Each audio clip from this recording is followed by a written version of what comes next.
Y el drama, por supuesto, de las inundaciones obliga a muchos niños y adolescentes a abandonar sus viviendas para refugiarse en otros sitios. Esto también va a movilizar al Ministerio de Educación. Los va a reubicar o bien en otras escuelas o va a instalar aulas móviles. Eso por un lado. Por otra parte, garantiza la Secretaría de Estado la distribución total de kits escolares. En alerta de inundación están Central, Ñembucú y Presidente Hayes. 21 escuelas están bajo agua en todo el país. El gobierno prepara 150 aulas móviles, así como la reubicación de escolares. Esos chicos que están sobre 21 proyectadas pueden ir a la escuela Juan Manuel Fruto. Entrar ahí hasta que eso baje y una vez que eso se solucione, ellos regresan a su hábitat.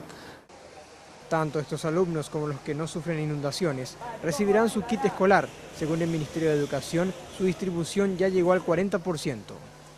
Se está culminando lo que es capital.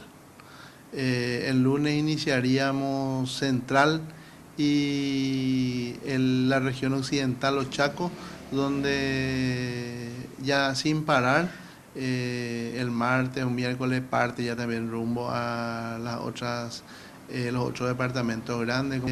Tuvimos un pequeño retraso por la entrega del libro, porque el ministro anterior, don Enrique Riera, no quería que los libros dejen de ir en los kits.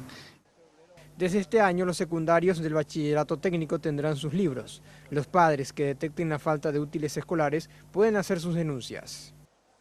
Pueden llamar a la línea gratuita del Ministerio de Educación 0800 11 49 75 o en reclamo de kits escolares, que es el 021 32 84 236. El kit contará con todo lo que se utiliza desde la escolar básica, de acuerdo al grado del estudiante, y es totalmente gratuito.